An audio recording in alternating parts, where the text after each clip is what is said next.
Welcome back to another edition of WeAreSC's Recruiting Roundup with Scott Schrader. I'm Lynn Brashier, and we're back on Monday with some more important recruiting news. Before we get into the video, let me explain a fantastic offer WeAreSC has for you guys. If you go to the WeAreSC webpage and register now using code USC1, it's $1 for the next 2 months. So make sure to register now and use code USC1, and you get $1 for the next 2 months for that subscription. You can talk to other fans, get inside information, read articles about the program, whether it's football or basketball, get all your USC information needs regarding athletics. So yeah, USC $1 for 2 months. Check it out. First, we'll get into it. Our prayers have been answered. USC has hired a defensive coordinator, and that is Lynn, UCLA's ex-defensive coordinator. Scott, you provided insight along the way. What did you see and hear about the process? Yeah, we did provide a lot of insight. We provided a lot of insight on who USC wasn't going to get, because these searches are, for people like me, you have people that you talk to on a regular basis, USC sources, and when it gets down to this type of stuff, coaching hires and so on, we just don't get anything. So we weren't hearing anything from the USC end on this. I was getting a little bit here and there on time frame for the announcement, which we had written a story the day before the announcement that it was going to happen before the Pac-12 championship game, and it literally happened like 15 minutes before kickoff, right? Yeah, it was came out on the wire for sure. Yeah, so I was thinking by that time, all right, well, looks like the guy that told me the announcement was coming today was wrong, and then next thing you know, the announcement comes 15 minutes before kickoff. But this is a guy that, not even the USC football players. So, I hit up a couple of these football players, just checking. Do you guys even know anything about Jadyn Lynn? He's a defensive coordinator at UCLA. Maybe there's a chance that they knew a little bit about him. These football players have such tunnel vision. They don't know. They knew he was the coordinator at UCLA. That's it. They had no idea he was a player, played in the NFL, coached the NFL, what he did. But they got the one thing about UCLA with USC players is a lot of them know each other. So the players were getting feedback from the UCLA players, and obviously this is earth-shattering information, but the UCLA players were very complimentary of him, and a lot of high praise, obviously. So this was one. Eric and I were going back and forth every night. Kind of ended the night like, okay, so are you ready for Jadyn Lynn to be announced as the USC defensive coordinator?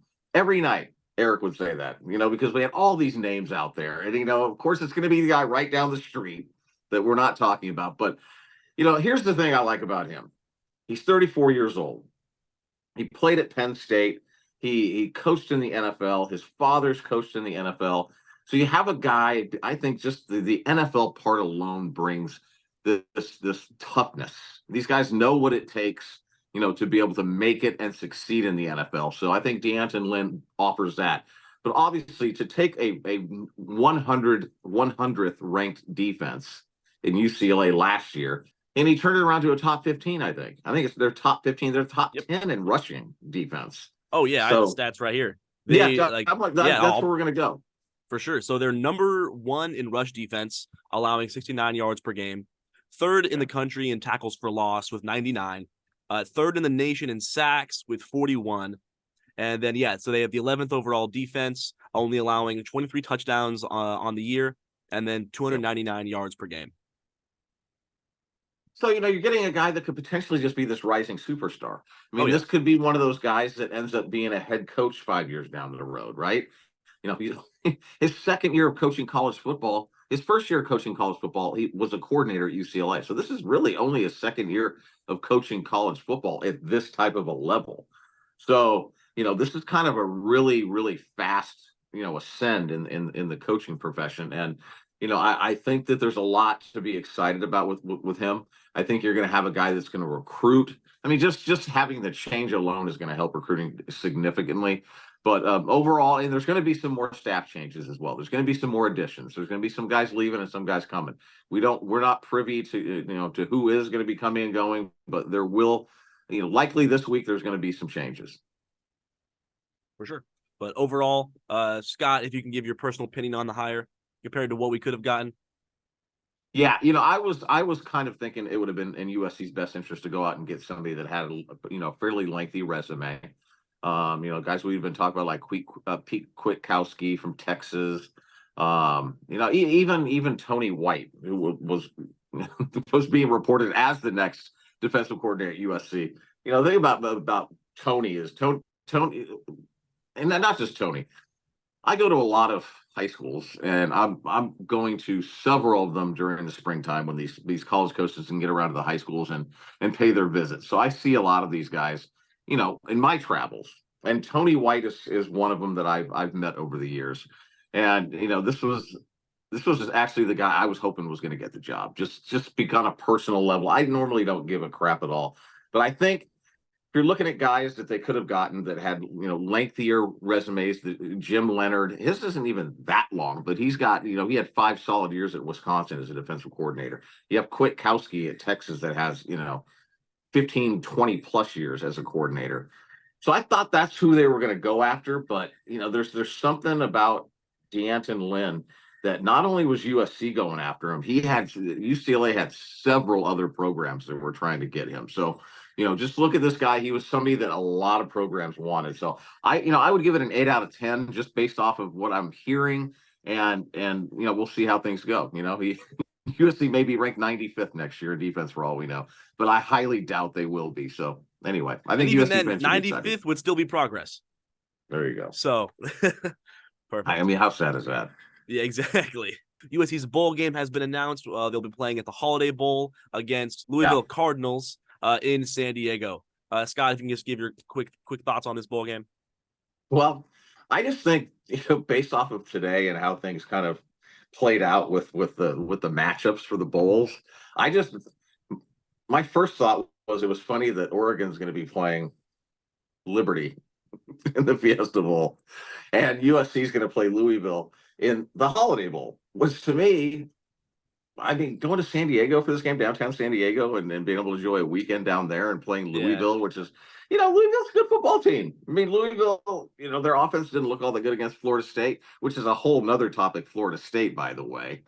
God, I mean, really 13-0, and we're going to keep them out of the playoffs. Yeah. I mean, it just makes no sense to me on how this stuff works. But anyway, just based off of some of the things that go down with these bowl matchups.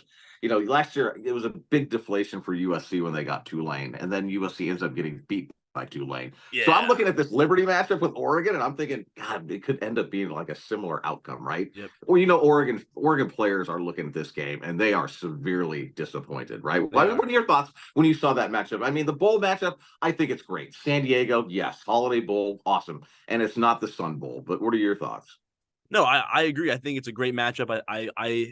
I was cool with the Holiday Bowl when we were hearing about the predictions. I just wish we got Clemson instead. Yeah, I feel like that matchup would have been a lot more hype, and it would have been really cool to see those programs compare. But I mean, Louisville's a great competitor, so either way, it's going to be a great game. Yeah, I agree with the Clemson part, and everybody that I've talked to about when we were seeing the projections for Clemson, it was kind of like, just the name value alone exactly was create some intrigue.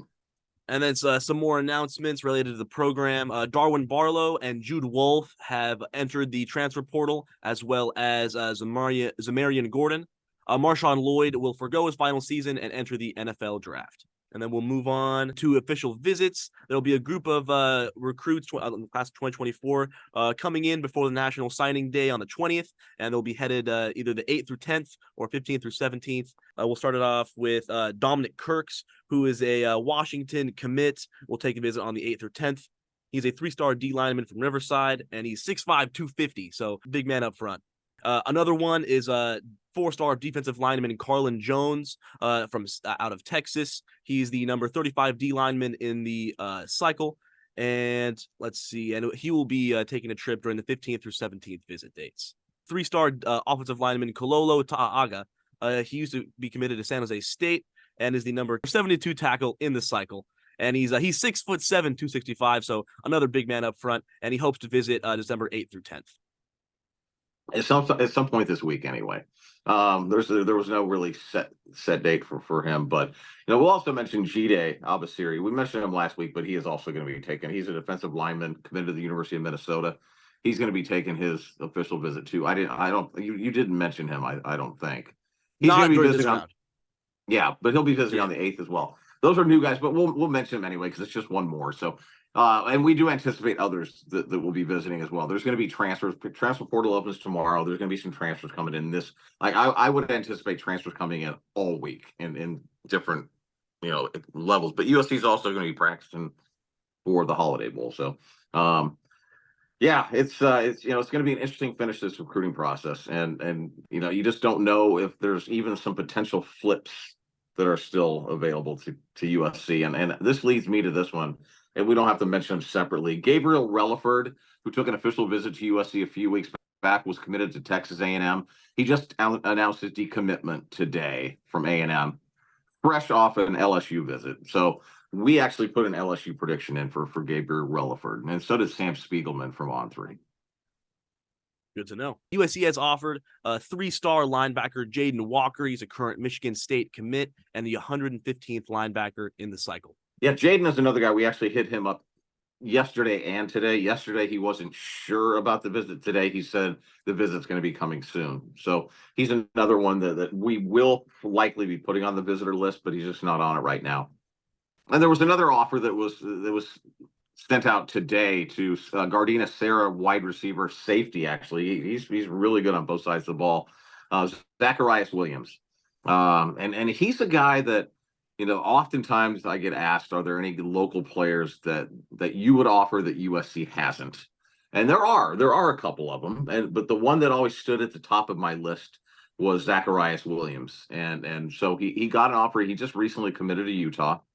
It's going to take a lot of work to get him, even though you look at these two offenses and you're looking at two different type of programs consistently over the years, where if you are a receiver, it would definitely benefit you probably far greater to end up in an offense like USC has. But the one thing at Utah that they are selling him on is coming in and playing immediately and making a big impact.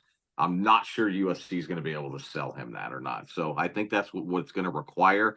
So I'm not going to say that they have no chance of getting him, but I think it's going to be very challenging. Some other important news. Lincoln Riley has met with transfer quarterback Will Howard out of Kansas State. Scott, I want to get your opinions on that. Yeah, we were kind of wondering. I haven't been wondering for a couple of weeks now. I think that we maybe had a decent idea that Lincoln was going to go after a transfer quarterback, but never really had any confirmed information on it. But once you start hearing a bunch of talk about potential guys that Riley, I think it started off with the quarterback from Kansas, Jalen Daniels. That he decided to sit out the second half of the season to end up entering the transfer portal, but he decided to stay at Kansas. So what Riley did yesterday morning is he flew to Kansas and he met with Will Howard. It was a brief meeting, but it's obviously there's a zero doubt now whether Riley's going to be pursuing the transfer portal quarterback. So there are others that are out there like Cam Ward, and there's Caden Salter as a quarterback that could potentially enter the maybe he already has.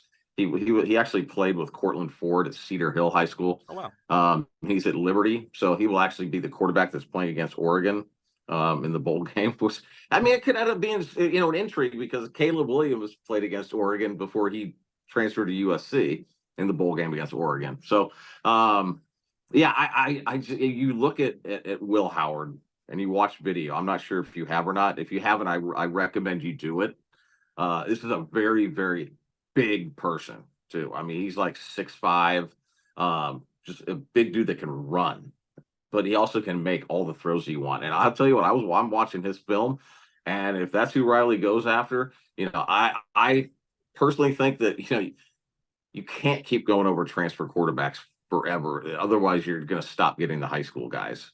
But it is what it is at this point. And if they bring in a guy like Will Howard, they're bringing in a guy that looks to me like he's an elite quarterback. For sure. And then next week we'll go over more transfer targets as well as current transfer offers. Yep.